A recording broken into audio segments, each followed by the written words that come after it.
All right, so today we're going to finishing up the neural network part and then move on to convolutional neural network. Okay, so last time we talked about like a deep learning is basically just a bunch of Legos, and then you have a stack a bunch of different linear layers together, and then you build a neural network. And then these can be very flexible components, and you can build whatever you want. All right, so and the core concept that the core building block that like literally every neural network has is the linear layer, right? So you have basically the input and output is a relationship is linear, which means that they can be represented by a matrix vector multiplications. And so this is we can call this a score function. And then you can say that then after that, you need a way to tell whether the score function is good or bad. And so which means that you have some data and you have a loss term to determine if I give you a parameters of the score function, and you need to tell me how good they are, right? So that's called loss function. And sometimes you need to have a way to specify what weights are good or bad. Like for example, some weights, if you have very large numbers, that's bad, and that's called regularizations. And then you have optimization that is a specifier. If I start with some random, like a random score function W, and I will be able to find a better W along the way. Okay, so that's the optimizations.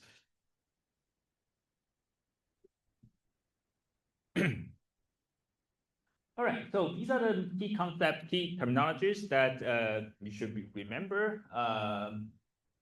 And then we talk about like how, like basically kind of go through a very specific things about like what a score function looks like for a 4-pixel image, and then 3 classes. And then with that, you can penalize based on the score function and the training data, you can penalize different ways based on how well it performed, how the score function perform on the training data. Okay, so you have different ways of doing penalize the scores, either through the hinge loss, like in the support vector machine case, or the cross entropy loss, like in the softmax case. All right, so now let's move on to the multiple layers. So far we only have one layer, right? So one layer is just input and output is linear relationship. But you can easily stack them into multiple layers. So here you have the input layer and the hidden layer, and then there's the output layer that's in between. The only things that you need to the only thing you need to add is to make sure that in the hidden layer, before you move the hidden layer from one hidden layer to another, you have some nonlinearity in between. Okay, so we'll talk about some nonlinearity choices later on. But basically, without like, can anyone tell me that if the hidden layer is a linear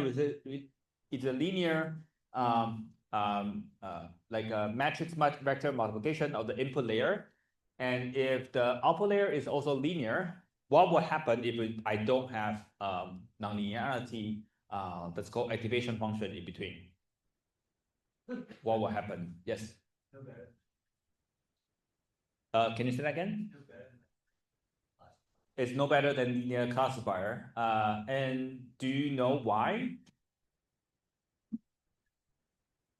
Let's see. There's some property about matrix, about linear operations. So if imagine that I have the first linear layer is a W times the inputs, right? And the second linear layer is also a W2 times the output of the first layer. So what would happen is that the two matrices you could treat them as a one matrix multiplication. So that fundamentally it's also only a linear layer. Okay, so you could not build something that's complicated. Okay, so and you can actually implement this in kind of NumPy very easily with this 2 nearest neighbor.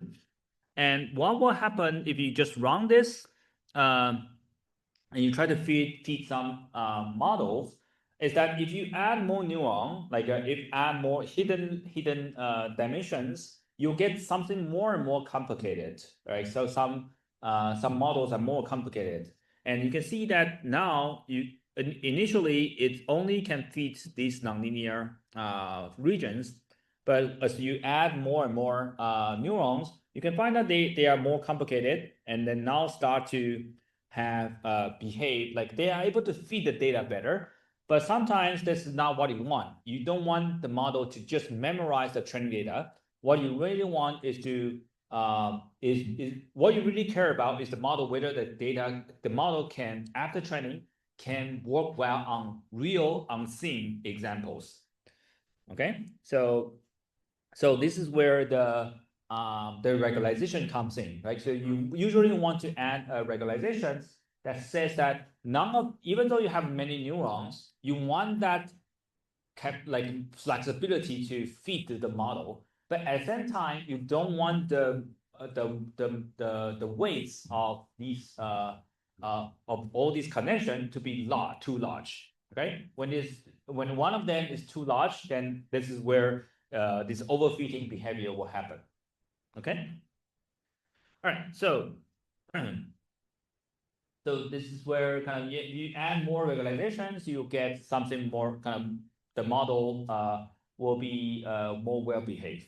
Okay. So later on we will see some examples, actual examples to see the case. All right. So now the problem is that we said that we want to you have a score function that in this case is not just one layer, it's two layers.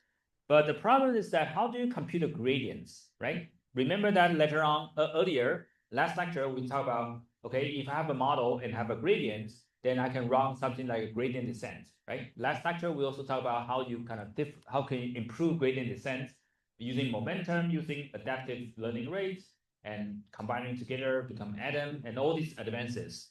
But the question is that how do you actually get the gradients in the first place? Okay, so if you look, you can, one way to do this is to write out explicitly, right? So for example, this is my neural network. I first multiply by X input to get a hidden layer, and I have a nonlinearity to the max, it's called ReLU. And then I have another matrix multiplication. So this is my score. And let's say you use the SVM to do this, the loss on this, and you have a regularization. So you can explicitly write out the loss like this, okay? So now if you are good at calculus, then you probably can do this, right? You can actually compute what is the gradient of the loss with respect to W1 and what's the gradient of loss with respect to W2. What does that mean?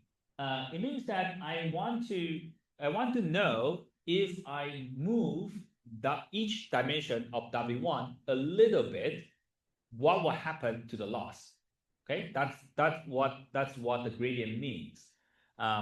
And the reason why we want to know that is that if I move this dimension a little bit, the loss will increase or decrease, then I will know the direction or the magnitude to push that dimension. Okay, so I know how each individual dimension of W1 and W2, how should I push them so that I can decrease my loss. That's basically the idea of why we want to get the gradients. Okay. Yeah, so if you are good at the math, then or the calculus, you can actually compute this, right? I know these guys, so I can take the derivative. And so here's actually the process, right? So you can actually derive this on paper, right? This is how you do this, okay? So you take this and you write this out explicitly, derive this. Then the problem is that it's very time consuming and it's very tedious and a lot of matrix calculus, and and whenever you need to change something, I need to change like different architecture. I need to change the loss function. You need to start from scratch again. Okay, so it's not really good. right? So even though you can do it, you don't want to do it. A better idea is that you want to, because deep learning is very modular, like you can stack, they can swap any components, just like a Lego. So the better idea is to represent everything as something called a computational graph, okay? So basically the idea is that you think about the basic components of how things are processed, right? So you have an input X, you have a W, matrix W, it's linear transform, and you multiply them and you give a score, and you have some laws that's also do some computation. So you have some data and go through some computation, becomes other data, okay? And then you have this regularization and so on, and add up to single values, okay? So, so with this computation graph, you can then do something called the graph propagation. All right. So let's see graph propagations, how propagation works. So, and the core idea of graph propagation is very simple. It's the goal is to figure out what the gradients of some parameters is inside a computational graph. Okay. So let's walk through a very simple example. Let's say my loss is just x plus y times z. And if you write out the computational graph, it looks like this, okay? Right, so it have x and y, and then plus adding up together, it gets the q, and q times z gets the f, okay? And when you're feeding these things as some initial values, you get, let's say, -2 if the x is -2, y is 5, z is -4. So in this case, you get f, the final output is -12, okay? So what do you want here? Like, let's say f is your loss, okay? You want to find the gradient of x. What you really want is to find the gradient of f with respect to x and with respect to y with respect to z, right? So basically, how do I change? How much would the output change if I change the input a little bit? That's the meaning of gradient, right? So if you think about, if I perturb this a little bit, what the output will change, okay? Right, so that's what you want. And what you have is the following. What you have is at each local stage, you have some computation, right? This computation is just x and y, and this computation is just q times z, okay? And then here, from local computation, you have qx, this qx, dq dx and dq dy, right? So you also have this local gradients. All right, so this is just one. And if your local gradient is this guy, and if you take the derivative across to q, you get z, across z, you get q. All right, so why do we need that? We will show that later on, okay? So let's first start from the output, right? So remember that you have some neural network, you have some inputs, you process them, you get an output is the loss. And so which means that your arrows, you kind of how unhappy you are, it's only at the end. Okay. So you have something at the end. You have some loss, right? And that loss is df, right? So what is that loss? Like this is the gradients. Okay. So now let's see. If I have this guy, then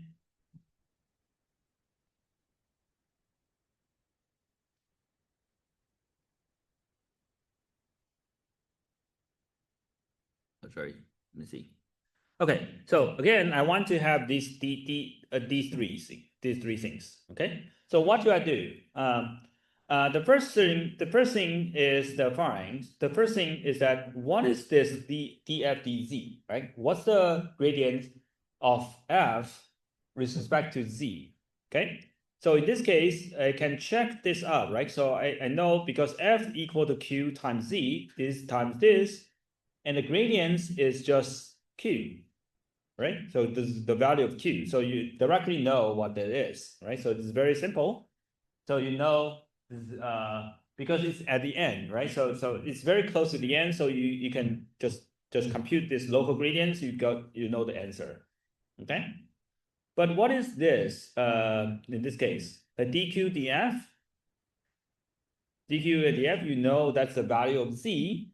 So the value of z is minus 4. So you know this solution. Okay.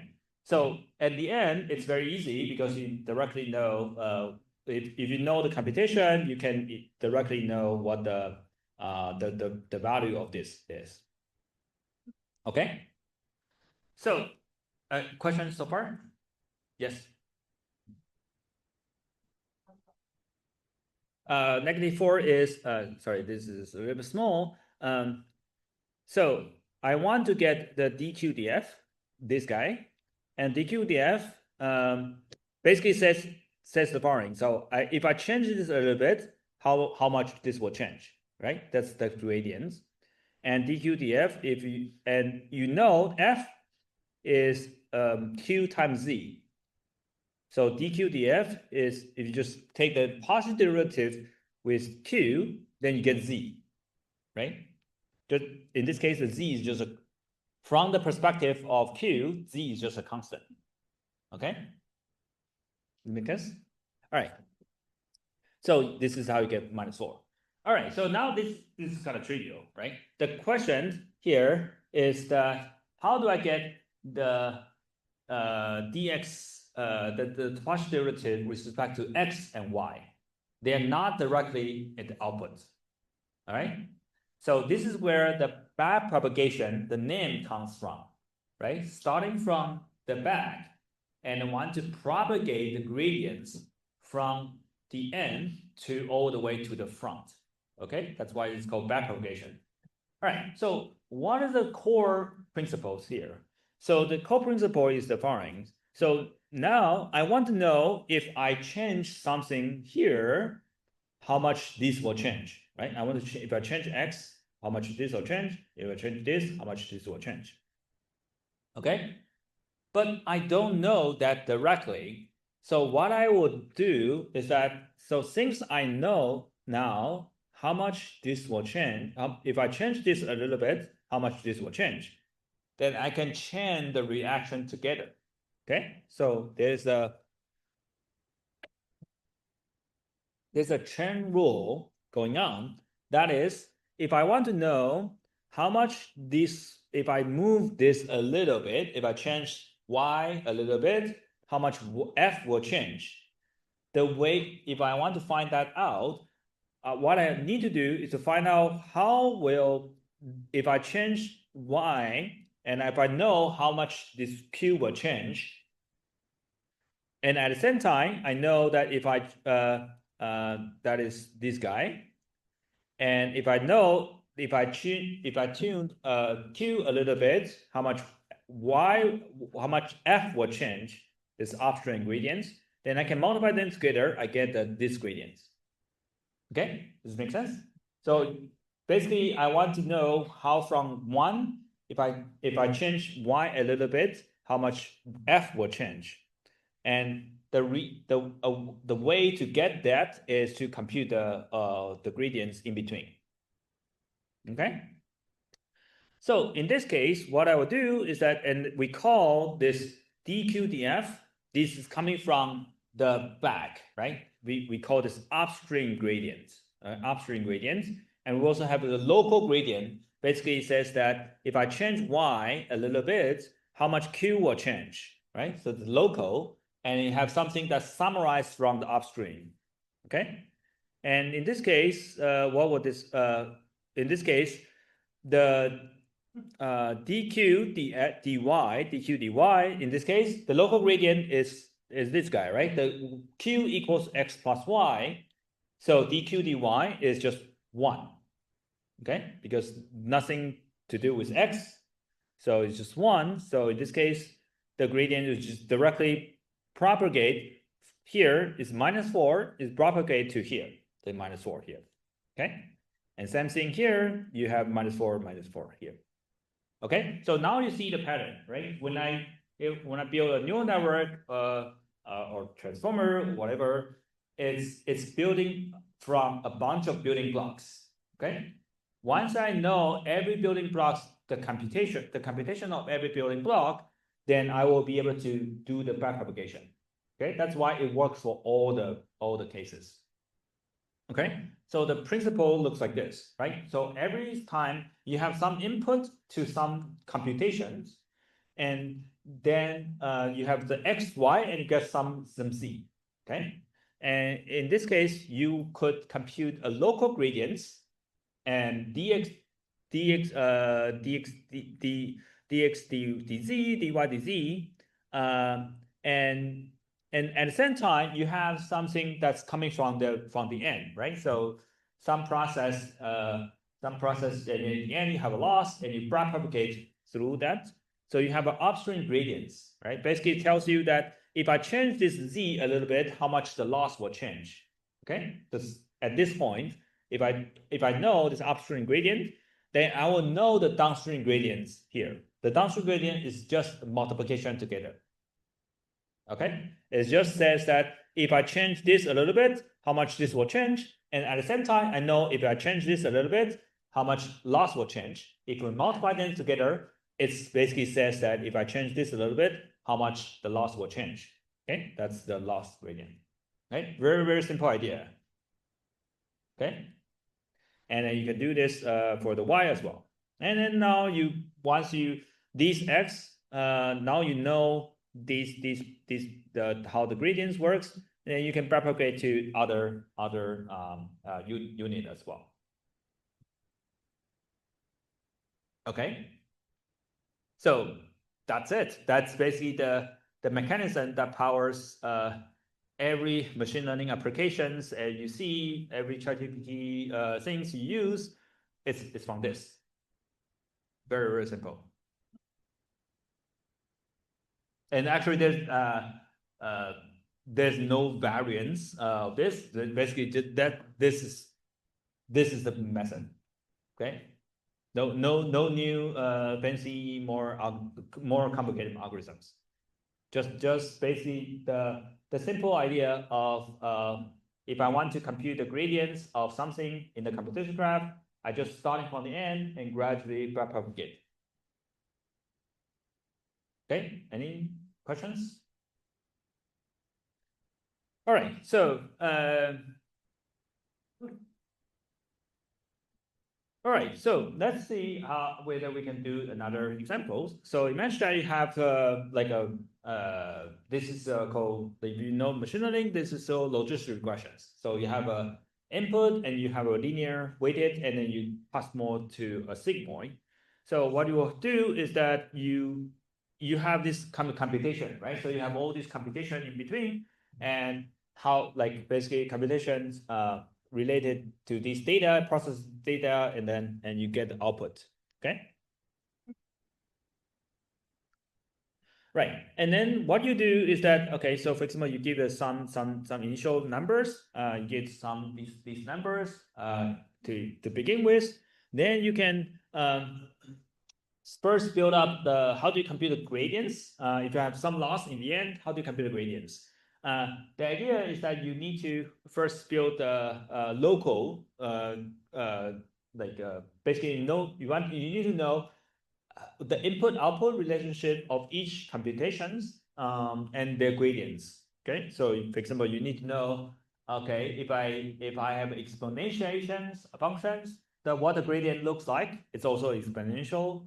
If I have a function is ax, the gradient with respect to x is a. So and if I have a c plus x, the gradient is 1. Basically, kind of you need to know a little bit about your calculus class to know this. All right, so then once you know that, you can do the propagation. All right, so here's how you do it. You start with, let's say, the gradients, the df is 1. Okay, so your gradient is 1 here, and now you have this. Okay, so how do I propagate to this 1 divided by x? You know the gradient, local gradient is minus 1 divided by x squared. Okay, so So here, your input is x is 1.37 at this point. So which means that the gradient is the upstream gradient 1 times the local gradient, this guy, right? So the gradient is minus 0.535. What this means is that if I move to the negative directions of these data, if this data move to negative directions, my loss will increase. And by 0. Like the slope is 0.353. Okay, does it make sense? All right, so and then you do the same thing, right? So let's say, okay, now I have this operation just +1, and because the operation is +1, this local gradient is just 1. So you just upstream gradient is this minus 0.53 times local gradients, you get the same. Like just pass through this, right? So it doesn't change. All right. Okay, now you have this exponential.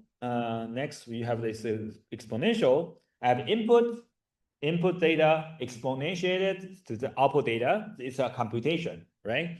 And now the upstream gradient is minus 0.53, and the local gradient basically kind of after this computation, what the gradient looks like. It's exponential ex, right? And because the x is -1, so the local gradient looks like this, like minus 0.03 times the local gradient e to the minus 1, it becomes this minus 0.2.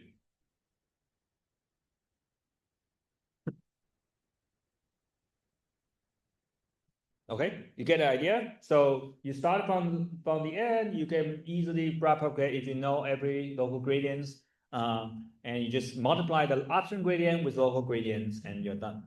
Okay, so you do this in, well, like this case, it's just a multiplication of -1.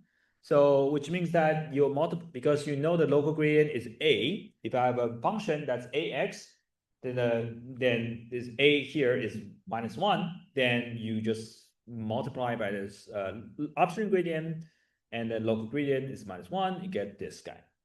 Okay, and just do the same thing, right? It's a multiplication, so sorry, it's a plus. So in this case, the you just distributed the gradients from these two streams. So now you can see, actually, at this point, I actually get what the gradient of W2 is. Okay, so if I want to run a gradient descent, if I know the gradient W2, like W2 is my parameters, right? Part of my parameter. Now, if I know that W2 is positive, if I want to reduce the loss, how would I change? Should I increase the value of W2 or decrease the value of W2? Any idea? If I know, now I know the gradient of W2 is 0.2, it's positive.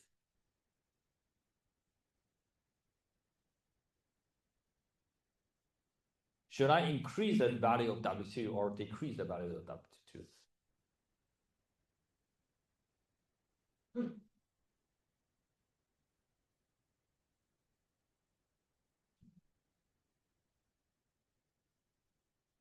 Yes. Decrease. Why? Yes. Yeah. So you want to go to the negative directions. The gradient tells you that if I move along that gradient value directions, that corresponds to the sharpest increase of the loss. Okay. So you want to decrease that. You want to move to the negative directions. All right, so now, but we want to get the W0 and W1 as well, right? Those are parameters, okay? So what would you do? So now you have this 0 like 2. So because this is also addition here, so you would just find that, okay, it's actually just distributed to both because it's addition. So the gradient is 1, local gradient is 1, so you just distribute it. Okay, so now there's something that's interesting here. I have two multiplications. multiplication together, and I have a 0.2 here. Okay, so for W0, what is the local gradient here? The W0, the local gradient. Okay, so this guy, let's call it Z. Z equal to W0 times W. Z equal to W0 times W times X0. Okay, multiply together. And if I take the partial derivative with respect to W0, I get X0. Okay, I get -1. So for the gradient, if I compute the gradients of the W0, what will I get?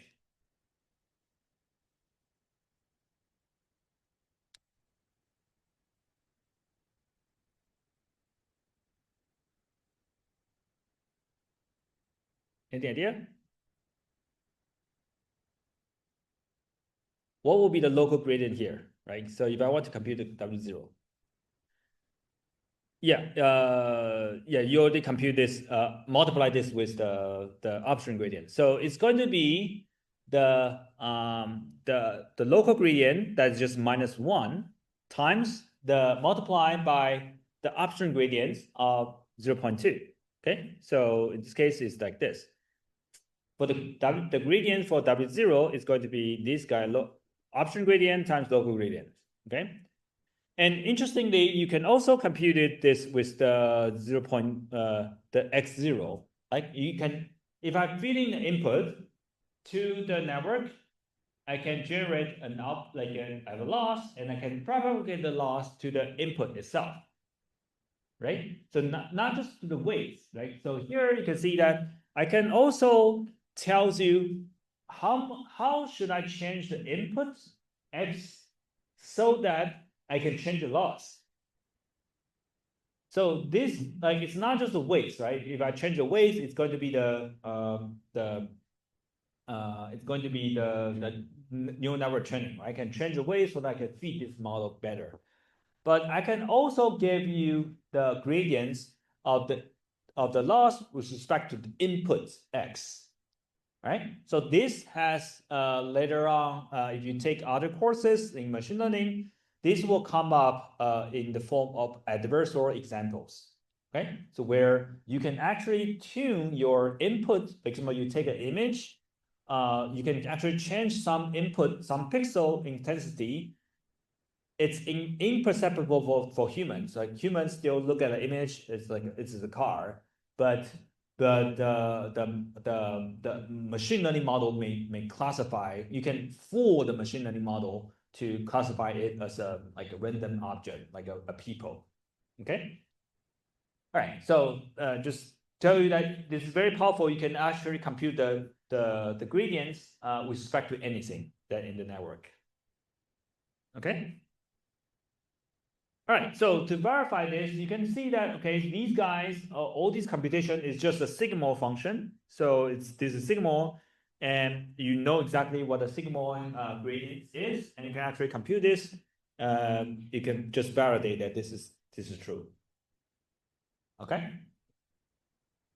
All right, so basically, let's put these things together, right? So once you have individual kind of layers that in your neural network, if you can stack them together, then you can use this way to find the backpropagations. Use backpropagation to find the gradients for each individual parameters. And then you can use the once you have the individual parameters, you use the optimization methods we talked about last time to optimize the model. Okay. All right. So just quickly summarize the patterns that we see. Like if I have a add operations together, then basically whenever I have gradients and from the upstream, it just distributed the gradients to different tracks. If I have a multiplication together, then what it found is that it will just swap the multiplier, swap the multiplier. And if I have a copy operation, it will just add up the gradient together. Like if I have this data is being used in different ways, the gradients will be basically added up together. if I have a max operations, the gradient will be basically like a routing, right? I just route the gradient to one of the part and not the others. Okay, so as I said, you can play around with different types of optimizations and multiple layers in this platform. I think this is very nice. So here's what you could do. Let's say on the right-hand side, you have a positive examples and negative examples. So the goal is to build a classifier to kind of to separate it. And then here you can see you have different activation. Let's say use the simplest one, array rule, and you can change your learning rate. That's your alpha, like how you can step. And let's say no regressions here. And then we can build some neuron. Let's say, okay, so suppose I don't have any hidden unit. So this means that I can only build a linear classifier. And if I try this, of course, it doesn't work because I cannot represent a complicated nonlinear decision boundary. I can only represent linear decision boundary. So it sucks. Okay. So let's see. Now I can try to see, okay, if I add neurons, like 2 neurons here, and let's see whether it can work. So now I can learn some nonlinear decision boundary. But of course, it's kind of because it's very simple models. So you can't really fit this well. Okay. And you can actually see what they are responding for in this case. So and then if I add more neuron, let's say I have 6, and each of them will respond for, and by the way, these are the weights, like this guy is a linear combination of the inputs. Okay, so let's see if I can start. Right, so you can see now it start to capture more complicated patterns. So you can see that you can try to learn these functions. Right, so you can see each one of them. So think about what the reason why we start with the linear score function is that you look at this, each one of them, it's like a score function, right? Each one of them is a linear combination of the inputs and with some scores, right? In this case, it's basically, you can think about each one of them is a linear combination of the inputs. It's just X and Y, X and Y features. And then it gives you these kind of like features, right? And then the second layer is also a linear score function, but now you have a better features than just X and Y, right? Now your feature is like this, right? Your feature is like this. And then your output is essentially a linear combination of these different features, and then you can combine them together, you get something like this, right? So you can progressively build out something more and more complicated. Okay. So again, this is just a two-layer neural network. This is the linear layers, and there's not a linear layer. Okay. So now let's try build more complicated ones. Maybe just 4. Maybe just 4. All right. Okay. So now you can see that it also works, right? So you can see that these guys are initially just X, Y, and then gradually get something more complicated.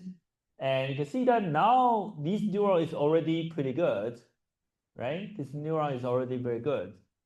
And this neuron probably dead, right? This neuron probably doesn't really helping. Okay.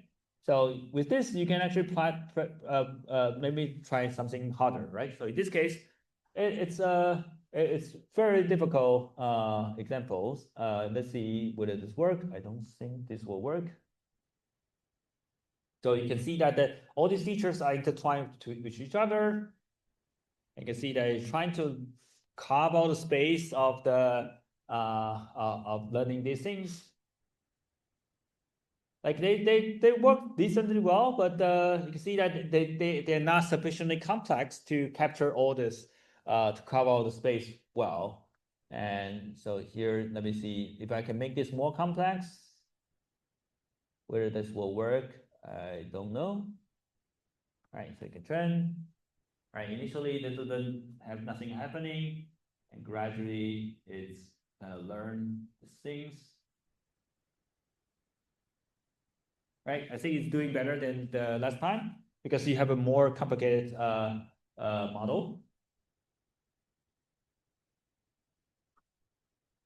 Okay, all right. Another thing I want to maybe talk about is let's see. I have let me see. Okay, I start from here, and let's say I have this complicated. Maybe I okay. Let me try again. Like this is complicated features, so it's very easy, right? This is very easy, and then if I have let's say noise. Okay, so let me say I have some noise here. Okay, right. So let's see what will happen. Oh, it still works. Okay. Maybe this is too easy. I'm trying to find a case where it will overfit. Maybe you should do this. Okay.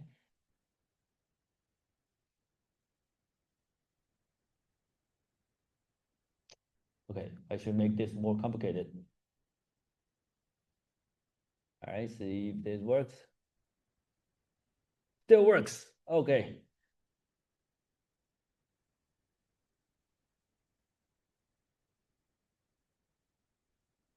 All right, okay. So now it's start to kind of break down a little bit. Maybe I should use more complicated features like this. Okay, so the ideal boundary is like a checkerboard, but in see that now it's because of noise, it actually gets something like a very distorted distribution boundary. And what you could do here is that you want to add some regularizations, maybe L2 regularizations, so that it will behave more accurately. Sorry, you need to add some regularization weights here. So that's how you can kind of regularize the solution space so that you get something smoother. Okay. And another concept that we talked about earlier is the learning rate, right? So whenever you have this this learning process, whenever you have this learning process, you will need to change the learning rate, right? So in this case, I'm learning this things very fast. But if you change the, let's say if you kind of tune the learning rate too slow, then let's say restart, and you'll find that it will take a long time, right? Because every time, even though you know the gradient, then you will, like, you can see that on the top right, this is the output loss. You can see that the loss, training loss, and training loss and testing loss is decreasing, but it's very, very slow, right? So because you every time you just update this very slowly, okay? Okay, so this is bad, and so you can try this one. Now it's a bit better, but it's still kind of it doesn't. You still need to take a long time, right? So and gradually you can see that gradually find the solutions, and then it will decrease, and then you'll find oh, but now you can see that the bottom right is still not great. Oh, okay, then later on you find out the solutions. Okay. So yeah, so this is where kind of a lot of machine learning problems you will need to tune the learning rate to actually works on your particular problems. So we try this, and then I think all these should work well. This is something that we tried before, and this works well. You can see, okay, so this worked pretty well. Quickly find the solutions.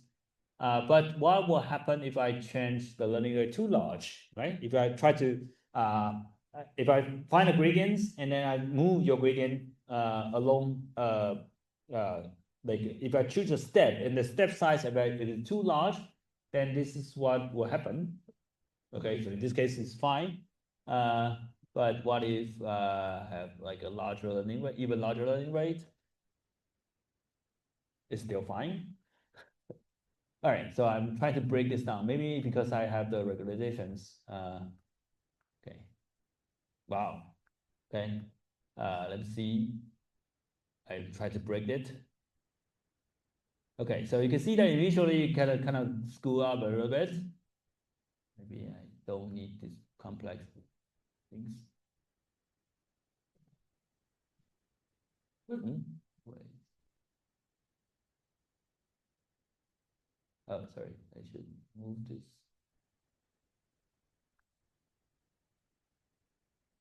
Okay.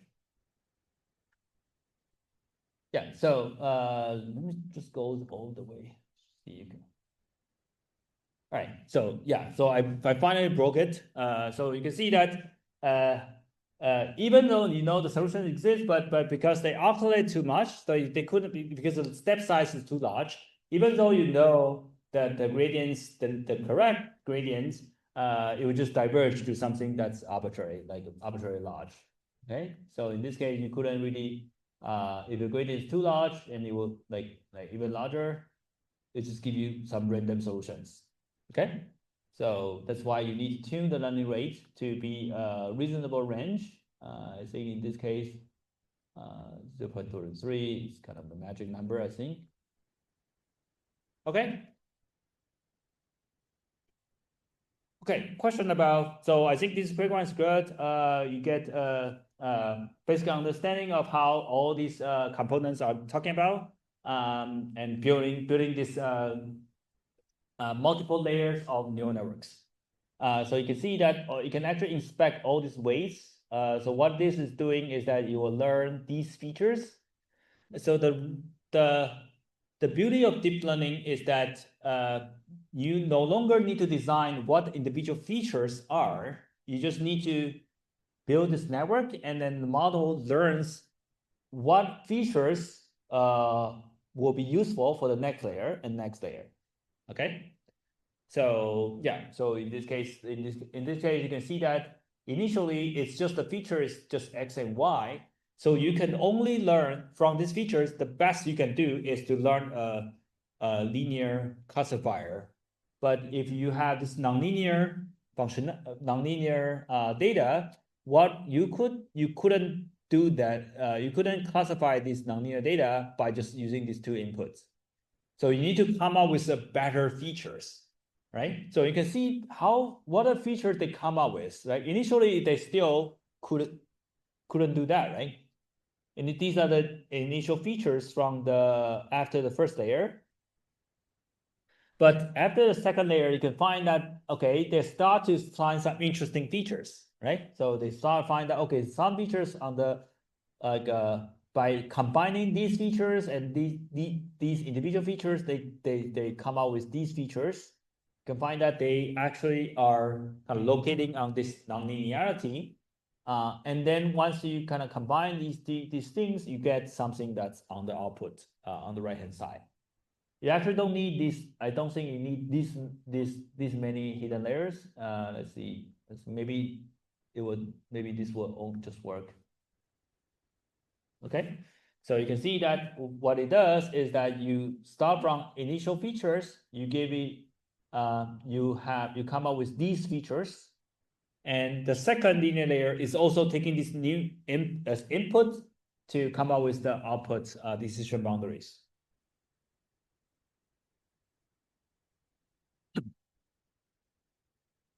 All right. Questions about all things about neural networks?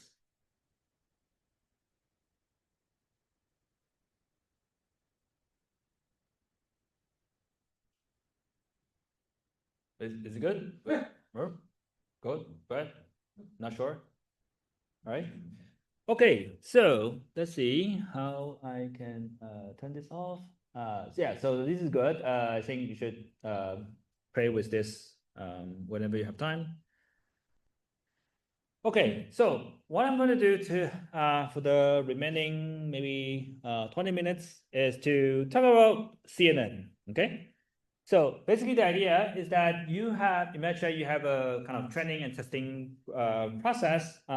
You have some training images and you extract some features from that training images, And with that, you can try to, based on every image you assign this as a fixed number of feature dimension, you can train a classifier with that. And with that, you can, if you have a new testing images, you can use that train classifier to make prediction. So in the past, people in the image, in the computer vision community, people have been designing a lot of different features. So we talk about seed features. We talk about people also a variant of seed features is HOG, histogram of oriented gradients, and then multiple different features, right? The people just a lot of like a CSAS, PhD CSAS is about like designing features, okay? But it turns out none of this are really matter. Like what is really important is that you build these layers of representations and just build a structure so that you can let the machine to figure out what features to extract. Okay. All right. So what kind of features that we want? What kind of structures that you want to put in place? The simplest structure that we know is it's a kind of mimic the single neuron, right? That's basically the linear layers we talked about so far. Okay, so on the left hand side you have this biology. Sorry. Right. On the left hand side, you have this biology kind of analogy. Like basically, you have a kind of neuron, single neuron that has some input, and when the input, aggregate input exists some threshold, the neuron will fire another pulse to another set of neurons. Right. So analogy of this, computational analogy of this is a linear classifier. Right. Basically, you have some input, they have some x, that's your input, and you have some different weighting about inputs, some positive and negative, and you aggregate them, and then you will predict the output. Okay. So this is the simplest like a neuron analogy.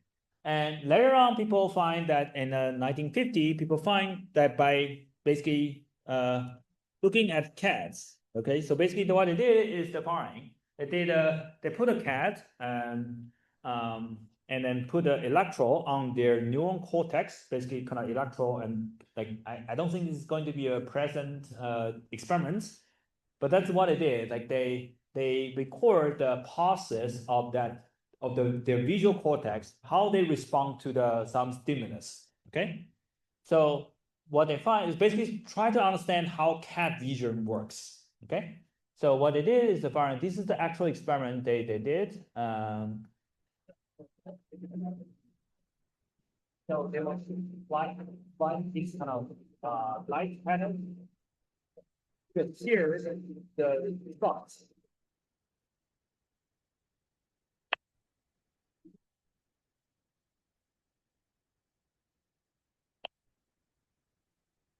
Okay, so you can scan through that region to find some spot, and that's how they find that particular neuron is responsible for ages along that direction.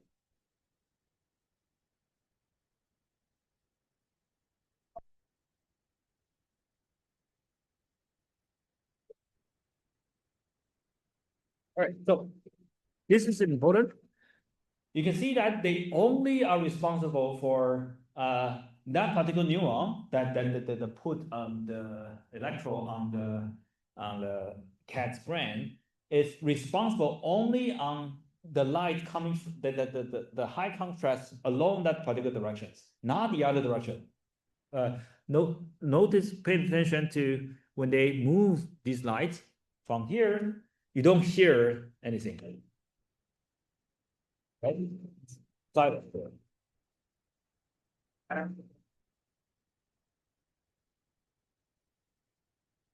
Okay.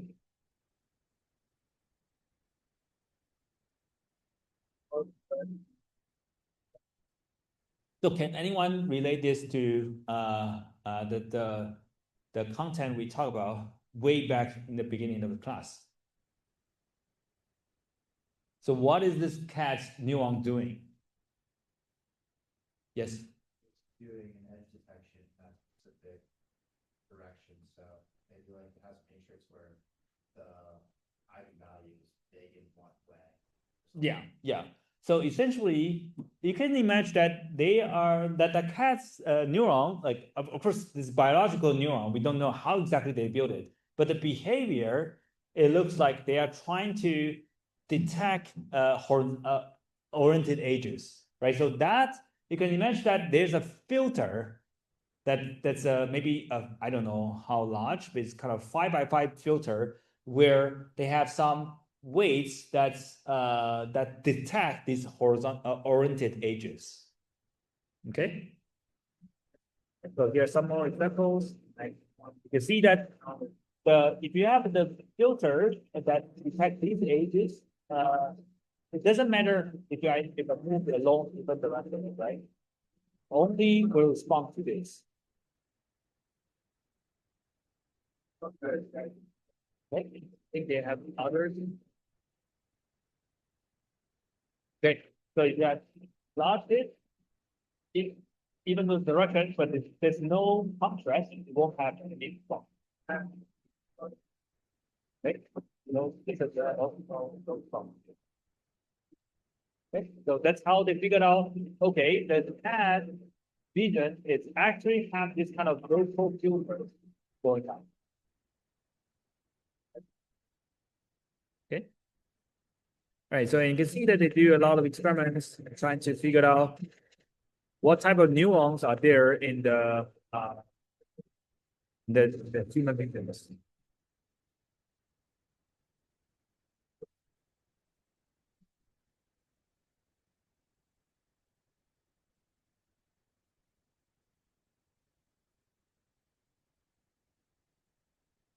All right, so it is because they did these experiments that people like in kind of neuroscience and biology, people thought about, okay, we should basically kind of similar, following similar idea that we can build a computational aspects of this, right? So what they found is that you have the cat's vision has a lot of these kind of local operations and combine together to get something more complex. And this inspires the multi-layer perception. Okay. Like we talk about this multi-layer things, and basically you can build a nonlinear classifier, you can have some weights, and you can train, and so on. Okay. But what's interesting here is that you can see that the cat thinks that has it behaves just like a local filters. Okay. So what is a CNN then? A CNN is basically a multi-layer perceptron with two properties. Okay, so let me try to build these two properties before we finish this class. The basically a CNN is that it's the same as multi-layer perceptron, multi-layer neural network, but the connection has some two assumption basically. The first assumption is local connectivity, and the second assumption is weight sharing. We'll talk about that, what that is later. Okay, the first one is a global connectivity. Basically the typical neural network has global connectivity. Basically, I have an input neuron and output and the hidden neuron. And basically, in this case, I have an input is 7 and output is 3. Then you connect everything to everything, right? So in this case, you have 21 parameters. Okay, but if you have a local connectivity, basically means that you are seeing your visual thing only responsible for part of the input, right? So this point is responsible only for part of this input, part of these regions. That's called local connectivity. Okay. And if you make this assumption, basically says that, okay, something far away from your visual field doesn't contribute to the response for these neurons. Okay. So which means that in this case, you can reduce the number of parameters from 21 to 9. Okay. This is very simple. All right. So this is the first assumption. Basically says that your weights now is only local. Right?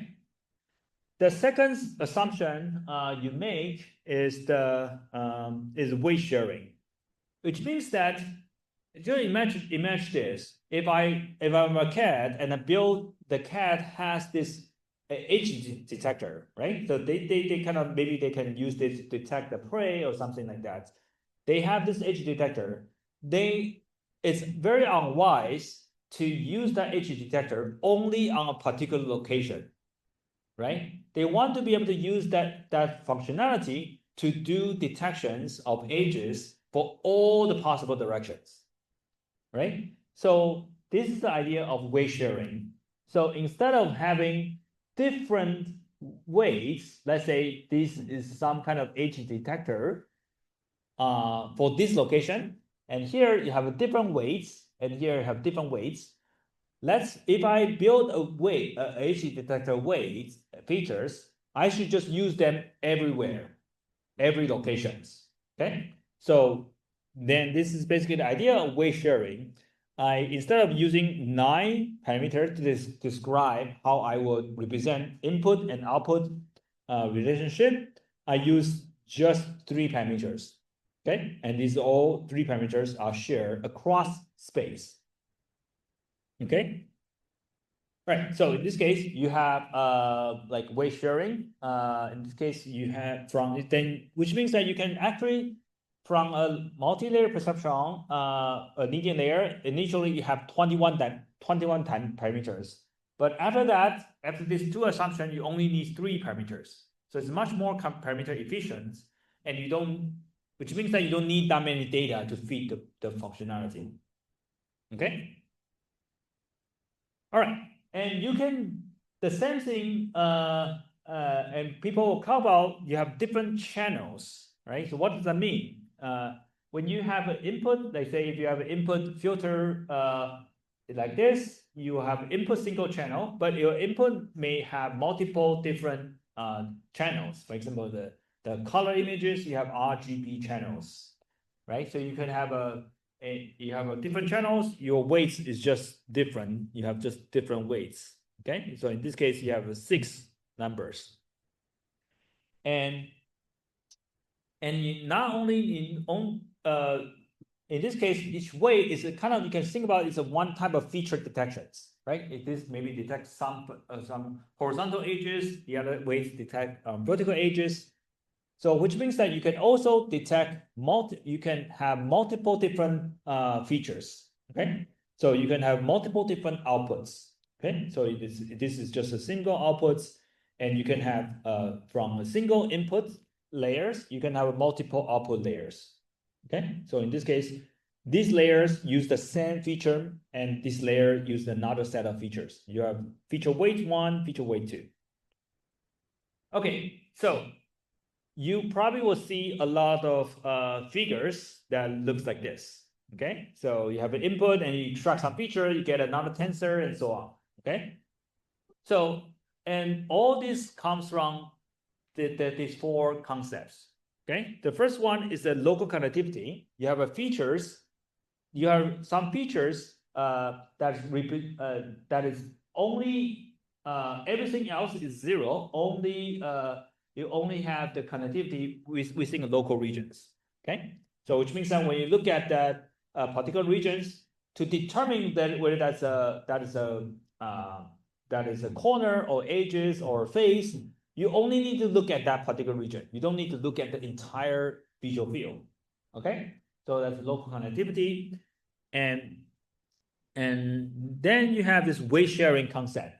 Basically, you have this feature here. You can connection of these one into the weights of a particular point here, but your weight is applied throughout all the locations. This is where the convolution comes in, right? So basically, you have the same set of weights being applied at every location, and this is essentially the filtering operation we talked about way back, right? So you have a local regions, look at the local regions, and you have the same set of weights that's being applied on the local regions, okay? And then the output is going to be an image like this, okay? An image like this. And then here you have your feature weights could have multiple channels. Your input have multiple channels, and it also could have multiple different output channels. Okay, so output channels, it's called different activations. Okay, so this is basically the basis of convolutional neural networks, and it has a deep connection with the image filter that we talked about earlier. The only difference is that previously we talked about image filter. We have maybe a 3x3 window, and then remember that we have this kind of -1, 0, 1, these kind of filters. And now what you did is that you treat this 3x3 or 5x5 filter, but you treat these numbers, the filter weights, as parameters.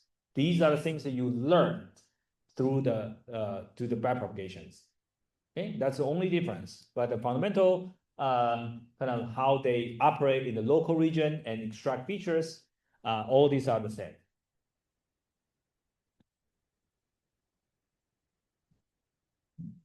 Okay. Any questions about this? All right. So I guess we'll stop here because later on it's just going to be a bunch of different other building blocks that's around convolutional networks. But this is basically this convolution layer is this. Okay. All right. So I will see you on Thursday.